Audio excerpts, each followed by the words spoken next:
I kid you not, 5 or 10 minutes into me laying down, my water break.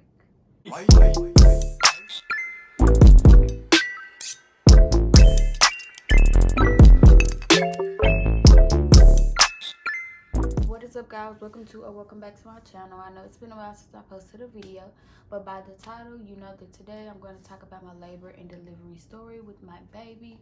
As of now, I am 2 months postpartum, and he, by the way, is apparently laying next to me. So if you hear him talking, don't mind. He's just so spoiled and he wants attention 24/7. But before we get into the video, make sure you like, comment, and subscribe. Tell your friends to comment and subscribe. Tell your family members.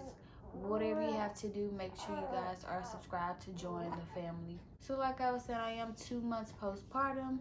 My baby is very healthy. He's doing great. He's very alert.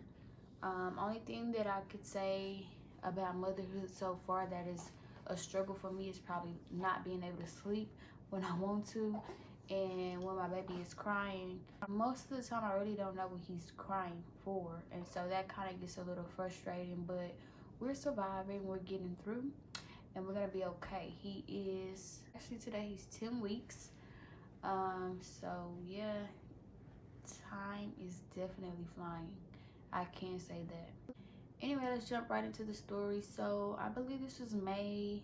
I'm sorry, not May. We are already in May. February. And I believe it might have been February the 26th. I went to my doctor. I wasn't dilated. My uterus was still closed, I want to say. Although his head was down, it's like he still wasn't ready. So my doctor did like a membrane strip, and I didn't know what it is, so I looked it up after I left the doctor. It's pretty much like the sweeping of your uterus, and it's sort of to induce you. So he did that, everything was fine, and he told me, well, if he doesn't come, because this was my due week, I don't know if I already said that, but I was due that week on February the 28th. So he told me, well, if he don't come on February 28th, which was a Friday, then we're gonna have to induce you the following Monday. So, okay, cool. He tells me everything is okay, I can leave, go home, whatever. So I get home and I use the restroom, and I see like I'm spotting, and so that kind of like alerted me, because all my pregnancy, all my pregnancy, I didn't spot, I didn't see any blood. You want to be in the camera so bad because you so nosy. By this time, it's nighttime, and I'm sitting on the couch. I believe I'm watching Wild and Out or something like that. Bless you. And I started feeling some type of way. I was like, I'm just not feeling good. Like, this is not normal. And I kept having to go to the restroom. So, not to mention, my mama told me that when she had one of her childs, it started with her having to keep going to the restroom, but she didn't actually use the restroom. It just felt like she had to keep going. So I was actually using the restroom though. And so the last time that I went to the restroom, I was like, you know what? I'm just gonna go lay down. I'm gonna lay down and I'm gonna try to go to sleep. So I get in the bed, I'm on the phone with my boyfriend at the time, and it was like dead silence in my room, and I was telling him like I don't feel good, like I just feel like, you know, something's wrong. So I kid you not, 5 or 10 minutes into me laying down, my water break. So I just hurry up and jump out the bed, and I go tell my mom, I'm like, my water broke, and she jumps out the bed or whatever. She's like, okay, get ready so we can go. So as soon as my water broke, them contractions started coming back to back, back to back, back to back. And I'm like, oh my goodness, like I couldn't even think straight. If we be honest, I couldn't think straight. So we get in the car. I leave everything. The only thing that I did not leave was a baby bag. My purse, my wallet, ID, everything you could think of that I would actually need, I left at home. So my mom is speeding down the highway at this point, trying to get me to the hospital. We make it there, and whole time in the car, contraction was just coming back to back to back to back. So we make it to the hospital and we go up to the 3rd floor, I think. And I tell them, you know, my water broke or whatever. So they're like, okay, let's get you in, get you situated. But before I could even go in and get undressed and change, I had to fill out paperwork. And they were moving so freaking slow. And I'm just like, is this like for real? Do I really have to fill out this paperwork right now? And I'm like in pain. Like, get me to a bed, please. So I'm filling out this paperwork as much as I can. Barely can even read it. It wasn't legible at all. But whatever, I'm just trying to get through it so I can go ahead and get undressed and go get in the bed. So finally I get done with the paperwork and they took me, you know, to get undressed or whatever, and then they took me into like I forgot what they call it, but they took me into this little area and they were trying to find my veins for my IV. They had to stick me at least 5 or 6 times before they actually could find a good vein to keep it in there. And not to mention they had to draw blood. I can't remember what they needed it for, but they had to draw blood. So I'm getting stick all over my hand and my arm just for them to find something to draw blood out of and to keep as an IV. Yeah, all for you, baby. All for you. So contractions are still coming, and I'm like, breathe in, breathe out. That's all I could tell myself is breathe in, breathe out, breathe in, breathe out. It's okay. So finally they found an IV, or they found my vein.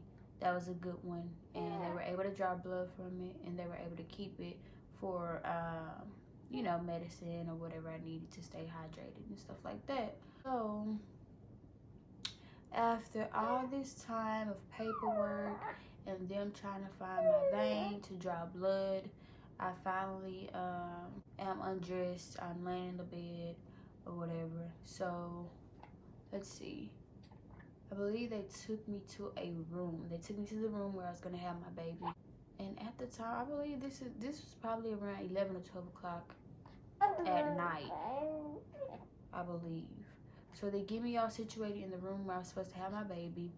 I have my boyfriend, my mother, both in the room with me at the time.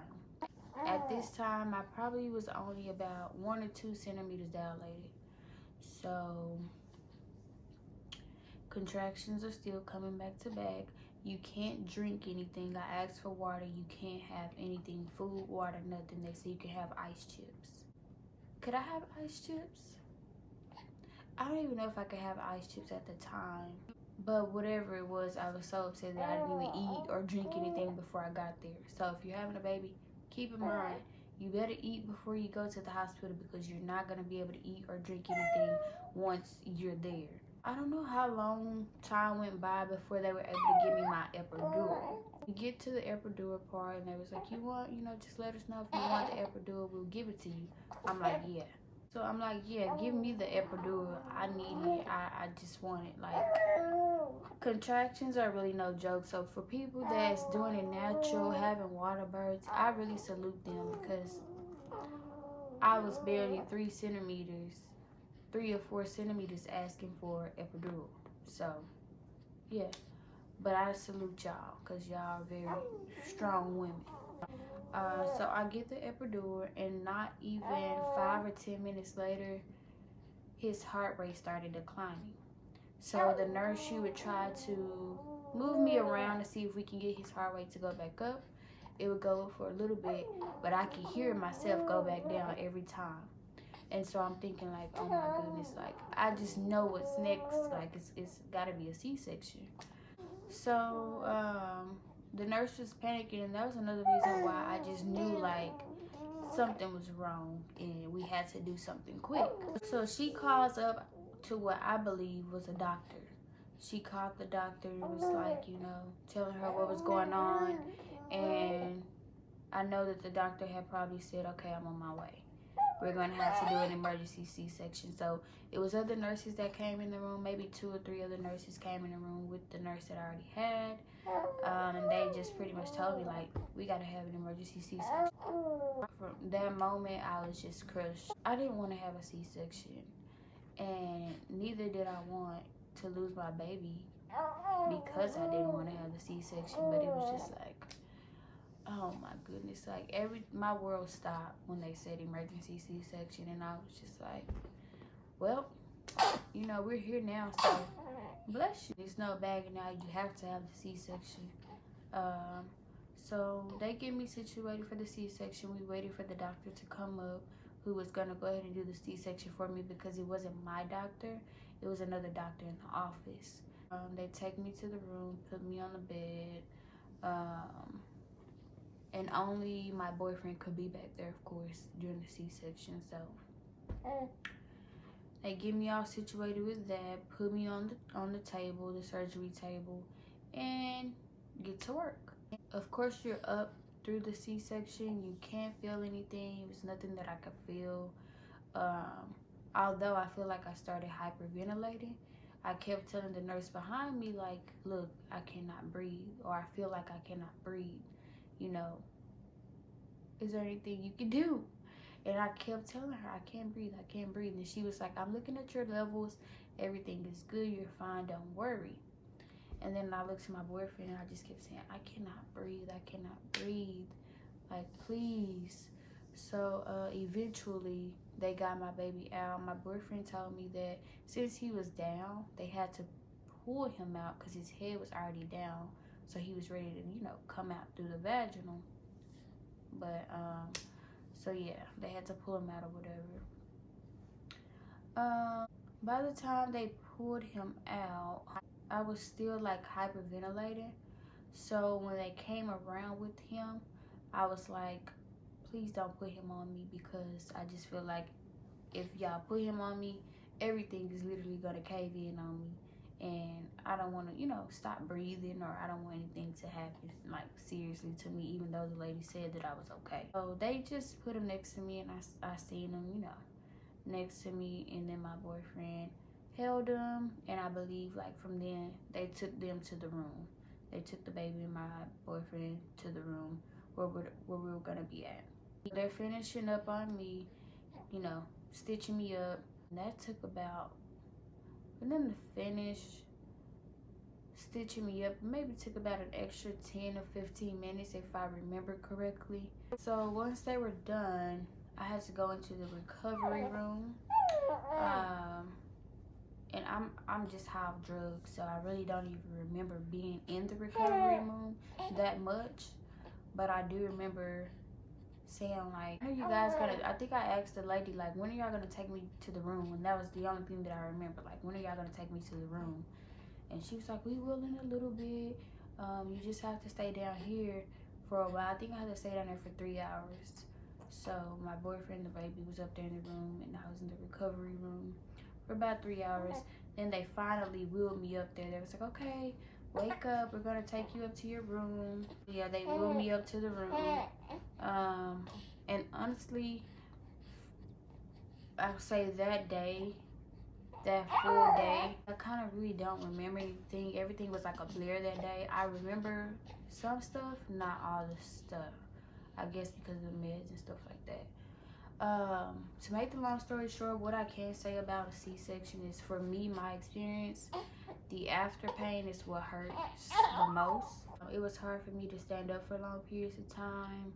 It was hard for me to, you know, walk around.